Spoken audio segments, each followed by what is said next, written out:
O que derruba um governo? Muito mais de questões ideológicas, eu sou de direita, sou de esquerda, muito mais do que brigas com a imprensa, muito mais do que briga com os adversários, o que geralmente acaba impactando na governabilidade e até possibilidades de derrubadas de governo é a questão econômica. Mas antes de falarmos da Semana do Pibinho, não se esqueça, inscreva-se no canal e acione o sininho para você receber os nossos vídeos.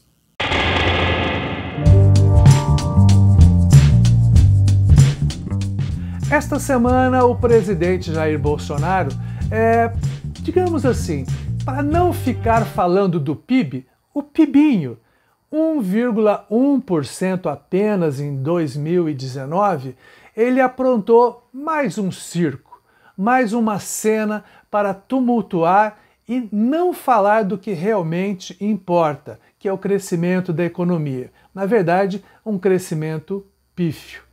Ele colocou para falar com os jornalistas lá no Palácio um humorista, o Carioca, para falar sobre o PIB. Obviamente os jornalistas ficaram muito putos, ninguém fez pergunta e ficou aquele circo.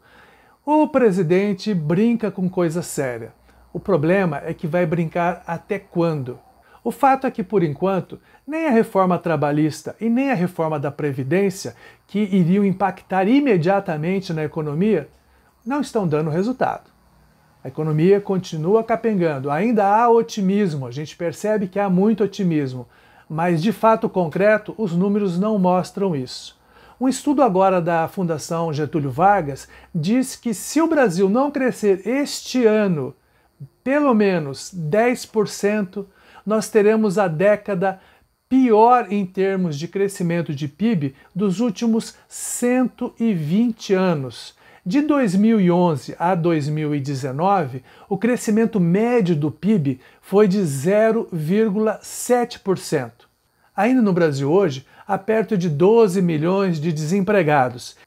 E muitos dos que se consideram empregados, na verdade, estão em subempregos, tipo entregadores de comidas, de fast food, que ganham muito pouco e trabalham muito, sem qualquer segurança trabalhista. O fato é que, na verdade, a maioria das pessoas não está muito preocupada com questões ideológicas, e sim com o arroz-feijão. É o arroz-feijão, a mistura, essas coisas nossas do dia a dia que impactam no nosso estômago, na nossa qualidade de vida, é que fazem com que as pessoas se mexam. Quando houve a Copa da Rússia, muitas matérias foram publicadas sobre como o país se comportava, como eram as relações entre o Putin e a mídia e a população.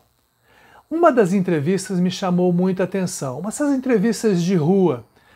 O repórter perguntou para um passante, uma das pessoas que estavam ali na rua, e questionou se essa questão ideológica, se essa falta de liberdade de expressão, falta de liberdade de imprensa prejudicava muito as relações com o governo, já que o Putin está no governo há mais de uma década.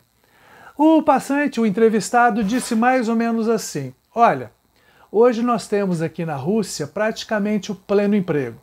Está todo mundo trabalhando, todo mundo tem a sua renda, melhorou muito a qualidade de vida e por isso as pessoas não se preocupam muito com as relações políticas, com o que está acontecendo exatamente no governo. No Brasil, aconteceu algo muito parecido durante o governo Lula. Vocês se lembram? O mundo estava crescendo muito, a economia do mundo estava crescendo, o Brasil crescendo aí 3%, 3,5% ao ano, e havia quase uma sensação de pleno emprego. Nesse momento, começaram a aparecer os primeiros escândalos, os mais graves. O escândalo do Mensalão, depois as denúncias de falcatruas na Petrobras, e nada disso abalava o governo Lula, tanto que ele elegeu o que se chamava de poste, se elegeu a Dilma, A Dilma também, num primeiro momento, ela foi conseguindo tocar o governo. Quando veio a desgraceira da quebra da economia, isso sim fez com que as pessoas passassem a olhar o governo como um governo desastroso, desastrado. Quase 13 milhões de desempregados, em alguns momentos até um pouco mais do que isso. Veio Temer, deu uma acalmada, até houve um crescimento um pouco melhor do que o PIBinho agora, do presidente Jair Bolsonaro, mas mesmo assim havia uma revolta com o que aconteceu no final dos governos de esquerda. Desemprego.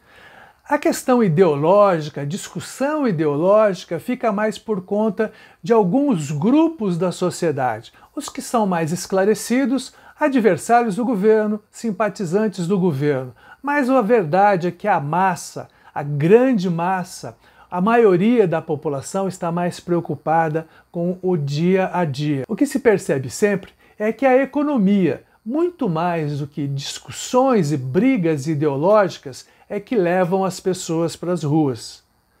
O momento é de muita apreensão, porque o país não pode mais continuar crescendo a 1% ao ano, há uma infinidade de pessoas desesperadas, o dólar está a quase 4,60, sendo vendido no mercado, inclusive por mais de R$5.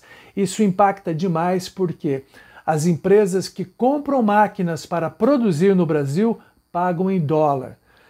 Muita gente que importa produtos para produzir no Brasil pagam em dólar. Tudo isso vai fazer um furdunço gigante se não for estancado.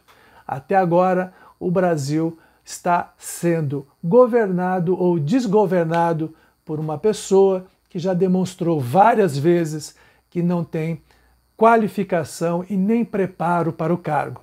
Até o humorista carioca, esse que fez o papel do presidente naquele momento absurdo nesta semana, parece estar mais preparado para a função que ele exerce do que o presidente. Até a próxima.